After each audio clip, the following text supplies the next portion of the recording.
Eu vejo muito apoiadores do ex-presidente Bolsonaro dizendo: ah, que saudade do Bolsonaro, eu gostava da época que ele era presidente, talvez agora Bolsonaro vai cair no esquecimento. Não vai não, não vai não. Fica tranquilo que tem alguém que é muito visto e que vai estar te relembrando do Bolsonaro o tempo todo. Eu tô falando do Lula. A cada 3 discursos, um é sobre o Bolsonaro. Bora falar sobre isso? Tem muita coisa importante nesse editorial para começar esse domingo. Vamos falar sobre isso aqui. Não esquece de se inscrever, deixar o like. É importante deixar o like aí para o YouTube entregar mais conteúdo. Domingão de manhã, a gente gravando vídeo para você, cansado, com a garganta meio ruim, mas já tô melhor, tá? Já tô melhorando. Se Deus quiser, amanhã a gente já volta com corda toda para cima. Bora começar? Vamos lá? Vem cá. Matéria do Terra Brasil Notícias. Olha só. Amor. O discurso de Lula é Bolsonaro. E petista tem média de citação ao ex-presidente pelo menos uma vez de 2 em 2 dias. É isso, é um amor platônico, né? Lula cita Bolsonaro em média uma vez a cada 2 dias durante os seus discursos. Nos últimos 15 dias, o presidente criticou o governo anterior em pelo menos 8 cerimônias oficiais. O ex-presidente foi chamado de genocida, negacionista, titica, dentre outros termos. Essa matéria que eles colocaram aqui foi uma matéria do Metrópolis. Eu vou estar colocando aqui para você ver as falas do Lula relembrando o Bolsonaro. Dá uma olhada. Precisou acontecer uma pandemia e precisou a gente ter um governo negacionista. Quando a gente não gosta de política, nasce uma titica como o Bolsonaro. É isso que dá. Parem de dizer que vão entregar ela em 2027. Vocês têm que entregar ela antes do dia 31 de dezembro de 2026. Senão a gente corre o risco de uma outra coisa ruim voltar nesse país e ela ficar parada outra vez. Que o negacionista que governava esse país tem que assumir responsabilidade, pelo menos por parte das 300 mil mortes, das 700 mil que morreram nesse país. As pessoas morreram porque esse país, em algum momento, teve um governo que não era um governo, era um genocida. Porque o mandato da gente acaba logo, é rápido quando a gente está no governo. Quem deve estar chorando é o Bolsonaro, porque demora para a oposição. Há muito pouco tempo, vocês conheceram o que é o fascismo, vocês conheceram o que é o nazismo, vocês conheceram apenas em 4 anos como é que se pode destruir a democracia. Nos últimos anos, a Amazônia estava sendo degradada a um ritmo cada vez maior e incontrolável. Que eu não imaginava que um presidente ou um ministro qualquer pudesse simplesmente dizer: esse programa não vai mais acontecer, tem muito comunista trabalhando na periferia desse país, nós vamos acabar com os médicos. Deixe bem claro para vocês, qual que é o meu ponto de vista sobre isso? Quando você não tem nada de positivo para apresentar, você ataca os outros. É simples assim. A sanha de Lula pelo Bolsonaro, eu já expliquei para vocês aqui com análise filosófica do ponto de vista do crescimento da popularidade de Bolsonaro, que volta a crescer, mesmo apesar dos ataques, apesar dele não ser mais presidente da República. A figura do Bolsonaro e do bolsonarismo hoje assumiu dentro do Brasil vamos dizer assim, uma projeção maior que o próprio Bolsonaro. O bolsonarismo se tornou gigantesco. E o Bolsonaro, diga-se de passagem, ao entrar na política com essa ruptura da briga do nós contra o sistema, ele fez não ao oferecer coisas para os seus apoiadores. Ele falou: vamos fazer um Brasil melhor. E isso chama a atenção daqueles que o apoiam, dos bolsonaristas. Enquanto que os petistas, esses por sua vez, eles querem o agora, o imediato. Eu vou ter bolsa? eu voto no Lula. Ah, eu votei isso, eu votei aquilo, e nem acompanha uma política como o bolsonarista acompanha. E essa é a revolta do Lula e dos seus aliados com as redes sociais. Ou seja, o bolsonarista, em regra, ele sabe muito mais quem são os ministros do STF, o que votaram, o que fizeram, do que o petista. Tem um canal do YouTube, tem o Wilker, tem outros também, TikTok, YouTube, que eles confrontam os eleitores de Bolsonaro, de Lula. Ah, mas você votou no Lula? Me cita uma coisa boa no governo Lula. Ah, e a Amazônia não está sendo mais desmatada. O quê? Ah, não tem mais queimada na Amazônia. Como assim? Você vê que eles não acompanham o que está acontecendo. E já os apoiadores do Bolsonaro acompanham o tempo todo. Então, há uma nítida, digamos assim, um ressentimento por parte de Lula em relação ao Bolsonaro. Então, tenha certeza que a tendência não é diminuir, é aumentar. Porque o que mais aconteceu foi seus aliados falar: Lula, para de falar de Bolsonaro, Lula, para, não fala mais. Não adianta. Tá arraigado, tá intrínseco ali. É um sentimento muito danoso. Então, você vai ouvir a palavra Bolsonaro muitas vezes ainda na boca do atual presidente.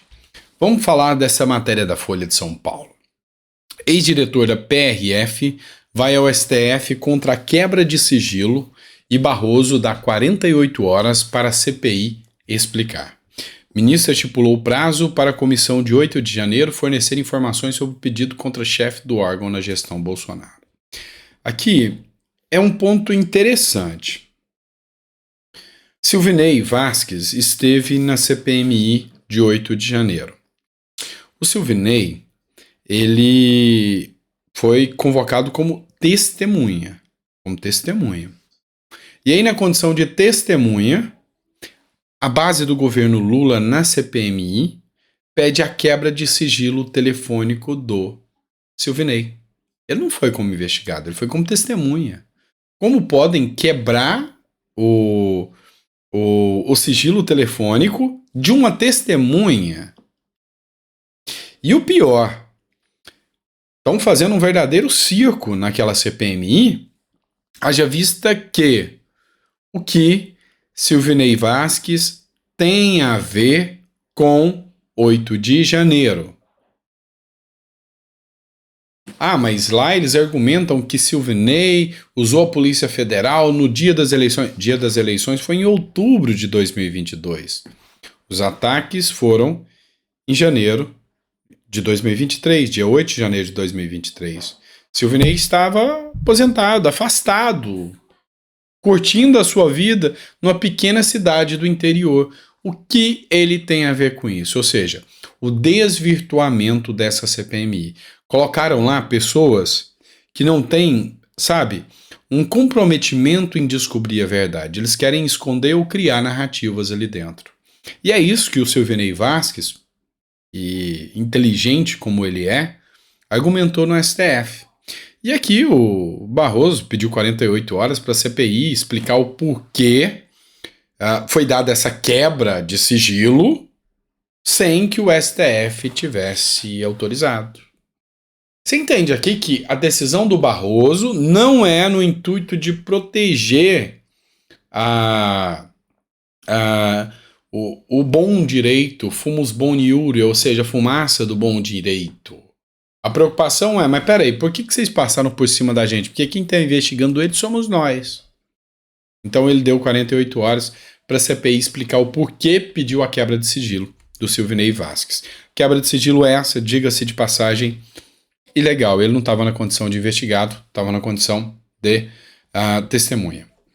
Vamos lá, pessoal. A última matéria que eu vou trazer para vocês agora, o senador Girão, ele fez uma oitiva de advogados que acusam que sequer têm acesso aos autos dos presos do dia 8 de janeiro. Ele escreveu o seguinte aqui no seu Instagram: o discurso que calou o Senado essa semana. Denunciaremos na ONU, dia 21/7, tais abusos no Brasil. Cadê a turma da Carta para a Democracia? Alguém viu ultimamente aquela turma da Carta pela Democracia?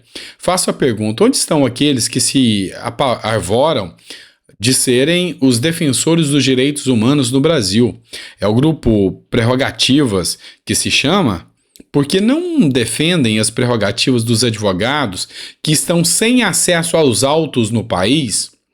Nosso ordenamento jurídico foi para o espaço. Não temos mais o devido processo legal. Ditadores são convocados e recebidos com honras de estatais por aqui. Que o diga o Foro de São Paulo. Estamos aqui passando por provações inimagináveis, onde a Carta Magna é rasgada a todo instante. Os bons se calam. É preciso garantir os direitos fundamentais daqueles que tanto acreditam numa pátria livre, disse a doutora Gabriela Fernanda Ritter, advogada e representante da Associação dos Familiares e Vítimas de 8 de janeiro, em pronunciamento histórico feito na audiência pública realizada na Casa Revisora da República em 13 de junho de 2023, na Comissão de Segurança Pública, em que participantes denunciaram as visitas de parlamentares e população em geral, violações do processo legal e dos direitos dos advogados e direitos humanos dos presos dos atos de 8 de janeiro, que as cidadãs e cidadãos desse país ouçam e se mobilizem em relação às atrocidades que estão fazendo com os brasileiros, aos que pensam diferente do sistema. Tá, vocês me desculpem a forma que eu vou me manifestar agora, mas, entretanto, esse papel cabe aos deputados e senadores eleitos. Eles que têm um aparato estatal, o dinheiro público nos cofres vão para eles, e nós, cidadãos como eu, por exemplo, eu venho aqui usar minha voz. Fui agraciado com um canal do YouTube onde vocês estão aqui comigo e nós não estamos sozinhos. Mas vamos lá. São os senadores, são os deputados eleitos pelo povo. O que fazer? Se não deles vir, a pressão para que algo se resolva. Onde estão? Quando eu comecei aqui no canal, eu falei, olha, teremos um Congresso altamente conservador. O governo Lula não tem mais do que 137 votos, são 513 deputados, são 81 senadores. Onde estão eles? Hoje, se vendendo, juntamente com o Centrão, para estar dentro da base do Lula.